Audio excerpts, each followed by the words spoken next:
Prague, May 1945. Prague, May 1945. The war in Europe is ending, but in the Czech capital, the end game is chaos.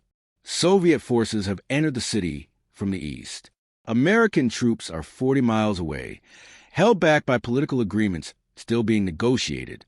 The Prague uprising, 5 days of street fighting between Czech resistance and German garrison forces, has just concluded. Collaborators are being dragged from their homes. Score settling has begun. In the confusion, identities are fluid. Uniforms are discarded. Papers are forged. Allegiances rewritten overnight. The Gestapo headquarters on Petschek Palace, site of interrogations and torture throughout the occupation, is being ransacked by partisans. Files are scattered across marble floors. Some are seized as evidence. Others are burned. Many simply disappear. Hauptsturmführer Carl Richter. Carl Richter was SS, but not the kind that wore the uniform for ideological fervor. Born 1912 in Brno, Czechoslovakia, to a German-speaking family. Law degree from Charles University, Prague, 1935. Fluent in Czech, German, and Russian. His SS personnel file, discovered decades later in fragmentary Prague archives, noted his recruitment in 1939, shortly after the German occupation of Czechoslovakia. His role, SD Sicherheitsdienst, the intelligence service of the SS. By 1943, Richter was attached to AMT for Gestapo operations, working out of Petschek Palace. His specific assignment, monitoring communist resistance networks, tracking partisan communications, interrogating captured Czech underground operatives. Not deportations, not extermination programs. Intelligence work, the kind that required language skills, local knowledge, and a certain detachment from ideology. His superior's assessment from December 1944 described him as competent in technical matters, less reliable in political commitment, useful primarily for linguistic capabilities and regional expertise. On May 5, 1945, as the Prague uprising began, Richter was seen at Petschek Palace coordinating the evacuation of sensitive files. German witnesses later testified that he was loading document boxes into a truck, selecting which materials would be destroyed and which would be preserved. Standard procedure during collapse. On May 7th, with Soviet forces entering the city and German forces preparing to surrender, Richter sent a coded message to SD headquarters in Berlin, which no longer existed in any functional sense. The message, intercepted and preserved in Soviet signals intelligence archives, referenced Operation Tannenberg materials secured, awaiting extraction instructions. No response was recorded. Berlin was already in Soviet hands. The last sighting, on May 8th, the day Germany officially surrendered, Richter was observed by multiple witnesses leaving Petschek Palace in civilian clothing, carrying a leather briefcase. He walked east toward the advancing Soviet lines, not west toward potential American protection. A Czech partisan who had been watching the building later testified that Richter seemed to know exactly where he was going. The next confirmed sighting came from an unusual source. A Soviet NKVD after-action report, declassified in 1992, mentioned reception of SS intelligence officer, May 8, 1945, Prague sector, transferred to special handling per NKVD Prague station authorization. No name was given, just a notation that the subject possessed materials of significant intelligence value regarding German intelligence operations in Czechoslovakia, 1939 to 1945. Within days, American counterintelligence corps officers began compiling lists of SS and Gestapo personnel in Prague for war crimes investigations. Richter's name appeared on multiple lists. Priority detention, intelligence operations, suspected involvement in interrogations and partisan suppression. But he was never detained. No arrest, no interrogation by Allied forces. The anomaly, on May 15, 1945, a joint Soviet-Czech Security Service report noted the discovery of extensive Gestapo files that had been preserved to the cooperation of a former SD officer who prevented their destruction during the final days. The report praised the intelligence value of the materials but did not name the officer. In June 1945, American intelligence officers requested information about Richter from Soviet authorities controlling Prague. The Soviet response, delivered through liaison channels, stated, Subject Carl Richter, former SS, no information available, not in Soviet custody. Presumed to have fled west during collapse. But Czech witnesses had seen him walking east, towards Soviet lines, not west toward American positions. And then silence. No further sightings. No arrest records. No trial testimony. Richter's SS personnel file ended on May 7, 1945. His last official act. A coded message to a headquarters that no longer existed about materials that would never be explained. For a man who should have been hanged at Nuremberg or disappeared into a Soviet labor camp, Carl Richter had accomplished something remarkable. He had vanished without consequence, without documentation, without a trace. If you are enjoying this story, please subscribe to support the channel. 1946 to 1960, the missing war criminal. In the immediate post-war period, the hunt for Nazi war criminals was systematic and thorough, particularly for SS and Gestapo personnel. The Nuremberg trial set the precedent, but across occupied Europe, thousands of smaller trials processed of functionaries, interrogators, and administrators who had made the occupation machinery function. Carl Richter's name appeared on multiple lists compiled by different Allied powers. The Czechs wanted him for his role in suppressing resistance networks. The Americans flagged him as an intelligence asset who might have valuable information. The Soviets, who controlled Prague and had access to all captured Gestapo records, said nothing. In 1946, a Czech War Crimes Commission formally requested information about Richter from Soviet military authorities. They had witnessed testimony placing him at interrogations of partisan members, several of whom had died in custody. They wanted to prosecute. The Soviet response, delivered after 3 months, stated simply, individual Carl Richter, former SD Prague, no record of detention or custody. File contains no information on current whereabouts. Matter closed. The Czech Commission, operating under Soviet occupation and with limited autonomy, accepted the response. Richter classified as fugitive, whereabouts unknown, investigation suspended pending new information. The name changes. In 1948, a researcher working for the newly formed CIA was compiling biographical data on former German intelligence personnel who might have knowledge of Soviet intelligence methods. While reviewing captured SS personnel files, he noted an entry for a K. Richter, SD Prague, with a cryptic notation in margin. Subject of interest Allied services. Refer to CI Coordination Office for further information. He filed a request for additional materials. The response came back weeks later. Files related to subject Richter transferred to Restricted Access Program. No further information authorized. In 1952, West German authorities conducting background checks on ethnic Germans who had emigrated from Czechoslovakia after the war found an entry for a Carl Richter, born 1912 Brno, listed as having departed Prague in 1946 under a repatriation program for displaced persons. But the documentation was incomplete. No departure date, no destination country, no sponsoring organization. The file simply noted, transfer to Allied authority supervision, further documentation classified. When researchers tried to follow up, they were told the original records had been lost during the administrative transition from Allied occupation to West German sovereignty, the sealed archives. In 1958, a Czech historian researching Gestapo operations in Prague during the occupation requested access to captured SD files held in Czech state archives. Among the materials he wanted to examine were interrogation records from Petschek Palace, 1943 to 1945. The request was denied.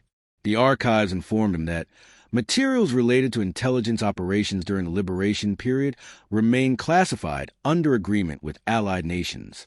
Access restricted pending security review. What the historian didn't know was that his request had triggered a review process that reached both Moscow and Washington. Internal correspondence, declassified only in 2018, shows that both Soviet and American intelligence agencies recommended continued classification materials related to former SD personnel who provided cooperation during transition period. The terminology was careful, bureaucratic, Cooperation during transition period. Not defection, not recruitment, not protection. Just cooperation, vague enough to mean anything or nothing. Conflicting evidence. Over the years, fragments emerged that contradicted the official narrative of Richter as a fugitive who had escaped justice. A former Czech intelligence officer who defected to the West in 1968 mentioned in his debriefing that he had heard, secondhand, that certain Gestapo personnel had been turned by Soviet intelligence in the final days of the war and used to identify networks and operational methods. He couldn't provide names, but the timeline matched Richter's disappearance. A Soviet intelligence document obtained by Western services in the 1970s referenced an operation in Prague, May 1945, in which captured German intelligence materials were secured through cooperation of SD officer, who subsequently provided detailed debriefing on Gestapo operational methods. An American intelligence report from 1954, partially declassified in 2001, discussed the recruitment and employment of former Axis intelligence personnel with specialized knowledge of Soviet operations. One paragraph, heavily redacted, mentioned an individual with extensive experience in counterintelligence operations in Eastern Europe, currently employed in analytical capacity, identity protected under existing security arrangements. None of these fragments confirmed anything definitively, but they suggested a pattern. An SS officer who should have been prosecuted but wasn't. Soviet custody that was never acknowledged. American knowledge of that custody. Silence maintained across Cold War boundaries. The institutional silence. By the 1970s, historians researching Nazi occupation of Czechoslovakia occasionally encountered Richter's name in captured documents, witness testimonies, and resistance memoirs. He was always described the same way. SD officer Petschek Palace disappeared May 1945, fate unknown. Most assumed he had been one of the many Nazis who escaped to South America via Ratlins. Some speculated he had been captured and executed by the Soviets without record. A few noted the strange absence of any confirmation and wondered if there was more to the story. But attempts to investigate further hit walls. Czech archives claimed materials were lost or classified. Soviet archives were inaccessible. American archives returned requests with classification denials. The silence was too consistent, too complete across too many institutional boundaries. It was the kind of silence that required coordination, the kind that suggested not forgetting, but management. 2019, the researcher. Dr. Martin Dvorak was researching the final days of the Prague uprising and the immediate post-war period, focusing on how Czech resistance networks transitioned from fighting Germans to operating under Soviet occupation.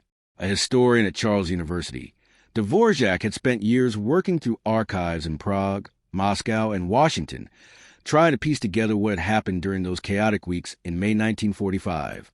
In 2019, while working in the Czech Security Services archive, recently reorganized and partially open to researchers, Dvorak found a file that had been misfiled in a collection of routine post-war administrative documents. It was a Soviet NKVD operational summary from June 1945, discussing intelligence operations in Prague. One section caught his attention. Former SD officer Cardinal provided extensive documentation regarding Gestapo operations, resistance network penetration methods, and surviving intelligence assets. Subject to brief May 8th to June 15th, 1945. Materials obtained include operational files, interrogation records, and communication protocols. Recommend continued exploitation and consideration for operational employment. Cardinal, a code name. No real name given, but the timeline matched Richter's disappearance exactly. The American connection. Dvorak requested corresponding files from American archives. After standard delays and multiple appeals, he received a partial release from the CIA.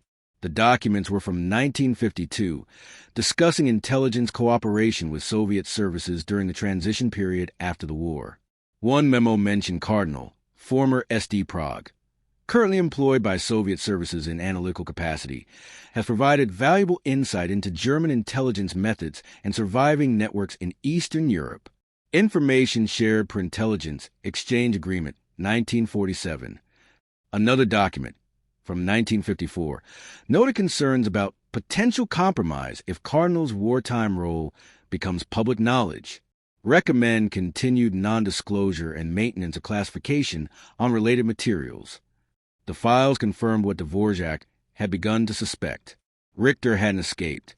He had been recruited by Soviet intelligence in May 1945, had provided extensive debriefing on Gestapo operations, and had then been employed by Soviet services throughout the late 1940s and into the 1950s.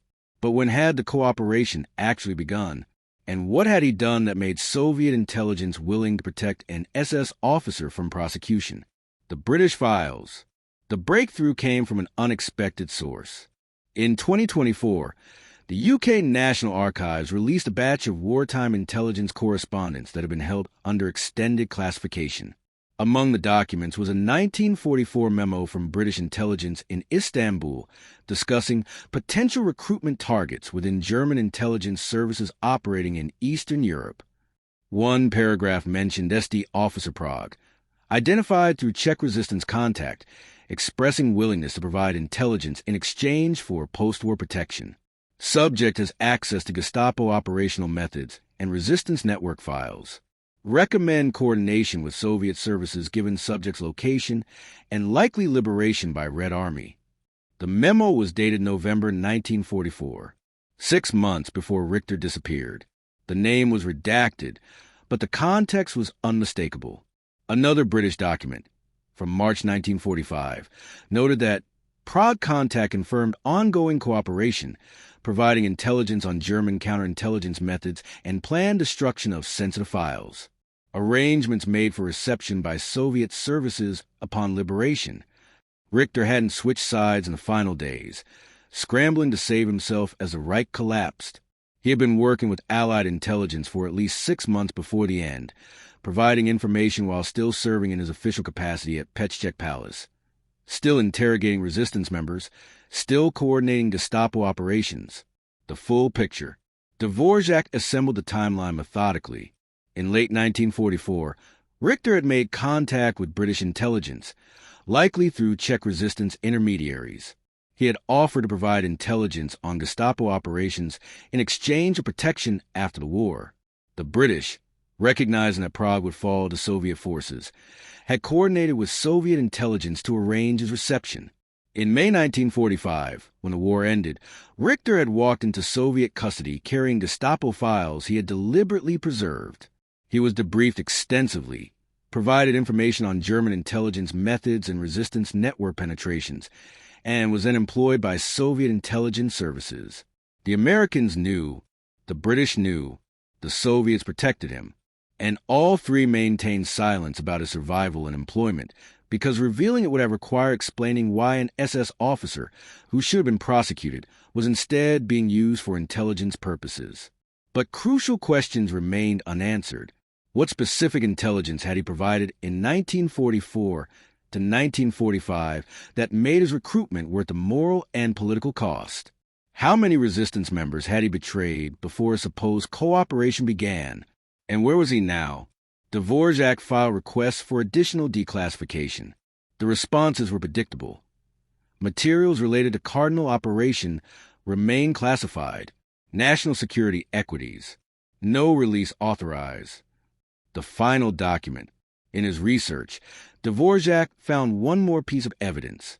A 1967 Soviet KGB personnel memo, obtained by Western intelligence during the 1990s and partially declassified in 2023, discussed the pension arrangements for retired intelligence assets of long-standing service. One paragraph mentioned Cardinal, recruited in 1944, employed in 1945 to 1964, currently residing redacted, under provided documentation, monthly pension authorized, continue monitoring per standard protocols for protected personnel. Richter had worked for Soviet intelligence for 19 years after the war, and the memo suggested he was still alive in 1967, living somewhere under an assumed identity, protected and pensioned by the same Soviet state that had hanged other SS officers at war crimes trials. Dvorak searched for death records, immigration records, any trace of what had happened to Carl Richter after 1967. He found nothing. It was as if the man had vanished a second time, this time from the intelligence apparatus that had protected him for 2 decades. The incomplete revelation. The truth about Carl Richter is no longer completely hidden. It exists in declassified documents, partial file releases, and academic publications. He was an SS officer who switched sides in 1944, providing intelligence to Allied services while still functioning in his official role. He was protected by Soviet intelligence, employed for nearly 2 decades, and allowed to disappear into a new identity that has never been revealed. But the full story remains sealed. The documents that would answer the crucial questions. What specific intelligence did he provide? How many resistance members did he betray before his cooperation began? How many deaths was he responsible for? Where did he live after 1967? When did he die? Was his cooperation genuine or calculated? Those documents remain classified in Moscow, Washington, and London. In 2024, a former CIA officer, speaking anonymously, said something revealing. The Richter case was always impossible. He was SS. He participated in resistance suppression. People died because of information he provided. But he also gave us and the Soviets intelligence that was operationally valuable.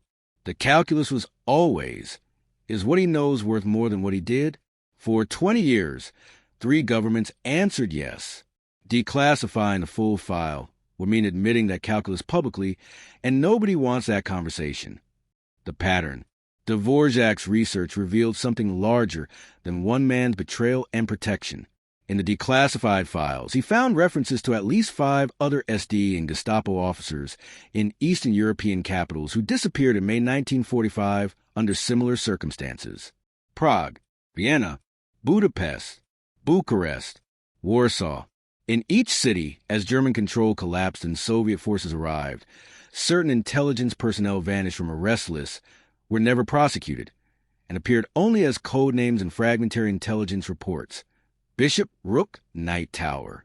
Each was described in similar terms, provided valuable materials, debriefed extensively, employed an analytical capacity. Each remained classified decades after the war. A network, a program, a systematic recruitment of German intelligence personnel in the final days, coordinated between Allied powers who would soon be enemies, maintained in silence through the entire Cold War. The living question. In 2024, Dvorak received an anonymous message through an encrypted email service. The message was brief. You found Cardinal. Now ask why his files are still classified when everyone involved is dead. Ask what he really gave them. Ask what operations he enabled. Ask why 3 governments still protect his identity 79 years later. The answer isn't about him. It's about what acknowledging him would reveal about how the system really worked. Dvorak began investigating. What operations in the late 1940s and 1950s might have relied on intelligence provided by former German officers? What networks might have been compromised or protected based on information from sources like Cardinal? Every inquiry hit the same wall. Classified. National security. No release authorized. Epilogue. 79 years after Carl Richter walked into Soviet custody carrying Gestapo files, his story is partially known. He was a double agent who switched sides in 1944, providing intelligence while still serving the SS. He was protected, employed, and allowed to disappear into an identity that remains hidden. But the files still reference operations that remain classified, names that remain redacted, decisions that remain unexplained. Because the question was never just about Carl Richter or the handful of other German intelligence officers who made similar bargains. It was about the systems that facilitated those bargains, the agreements that allowed war criminals to become intelligence assets, the silence that protected not just individuals but the institutions that employed them. And whether those systems, those agreements, those institutional protections ever really ended, or simply evolved into forms we can't yet see. The streets of Prague are quiet now. The scars of occupation faded into history. No plaque marks Petschek Palace's role in Richter's story. No monument stands for the double agent who vanished into protection. History remembers the resistance, the liberation, the trials. But the smaller transactions, the individual bargains struck between enemies who needed each other, The files sealed to protect not secrets, but systems. Those remain hidden. Carl Richter vanished in 1945. 79 years later, his real role was revealed, but only part of it. And maybe that's all we were ever meant to know. If you like this story, please subscribe to support this channel.